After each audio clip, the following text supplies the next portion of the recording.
Have you as a property manager ever started working with an owner-landlord client only to regret the fact that you started working with this client? Well, there's a great way to avoid that, and that's to ask 4 questions of any prospective owner you're dealing with. So my name is Marc Cunningham. I'm with Grace Property Management.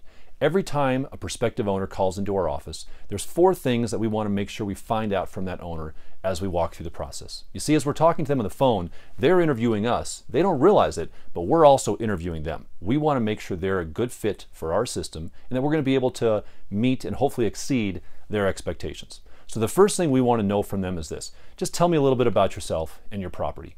Get them talking. If they call into your office, the first thing you need to do is stop talking yourself and ask them about themselves and their property.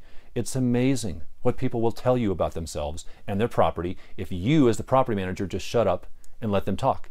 So when they start talking about their prior property management company that did such a terrible job and they're currently in litigation with them because they're suing them, that may be a red flag that this isn't somebody you want to work with.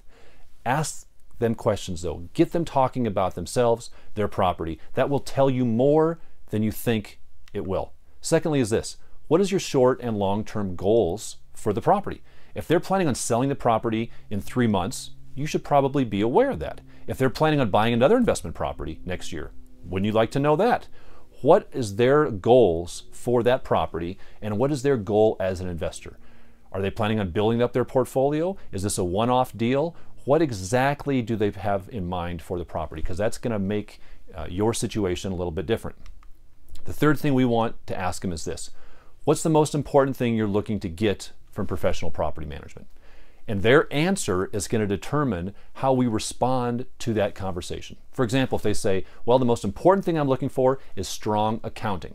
This is what someone said to us just the other day. He said, I need strong accounting processes in place. Well, then I can tailor my conversation to tell him about our accounting process, what our accounting system looks like. What if the owner says, I want prompt notification of maintenance? Well, then you talk about your maintenance. But you need to make sure that you're making your presentation specific to their needs. If they only want to know about counting, then don't go into maintenance. If they want to know about maintenance, then don't talk about your applicant screening process. Find out what's important to them and then explain that process to them.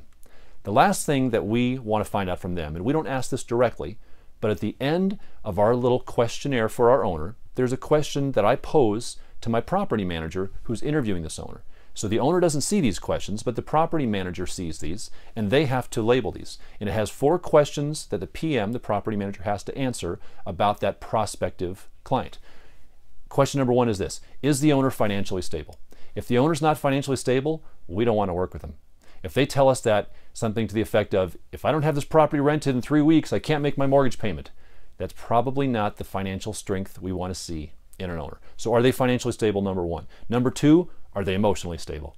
And this is a little bit of a goofy one, but it's true, isn't it? Have you ever worked with that client that wasn't emotionally stable? Oh, they drive you nuts.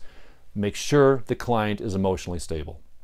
My unofficial way to view this is if the client either cries in the first phone conversation or if they own more than 2 cats, they may not be emotionally stable. Now I apologize if you're a cat lover, but that's just my personal bias, okay? Third is this, are they realistic in their expectations? If they're unrealistic in either what you need to do for them or what their rental rate should be, if they're realistic at all on day 1, that expectation is only going to get more and more unrealistic. So are they financially stable? Are they emotionally stable? And are they realistic in expectations? This isn't a 2 out of 3 kind of a deal. They've got to meet the criteria for all 3 of these things. And if they can't, you do not want to work with them. And this seems obvious, but it's not, because we get in the heat of that moment and we want to close that deal down so bad that we start overlooking things that we shouldn't. I talked to one of my property managers just last week who called me and said, gosh, I've got a client. They've got a commercial building and 2 rental properties. I think they want to hire us, but we kind of had a combative first relationship and they started getting upset and saying, well, don't you know, why can't you tell me the rental rate right now? Aren't you a good property manager? And then later on, they started crying during the conversation. They said, I'm sorry, I've just been under a lot of stress. And she also told me that her mortgage payment's pretty high in this property. What do you think we should do? And I said, well, it sounds to me like the client is not financially stable, they're not emotionally stable, and they're not realistic. So what do you think we should do? They just wanted the account so bad. But I said, you're overthinking it. Go back to what works for us. Ask those questions of your owners, and what you'll do is you'll find that the owners you're bringing in are higher quality individuals. You want more information on that? If you want to download our owner questionnaire that we use internally, visit us at propertymanagementsystem.org. We'll send that to you for free, or you can download it for free, and make sure that you're bringing in top quality owners for your property management company.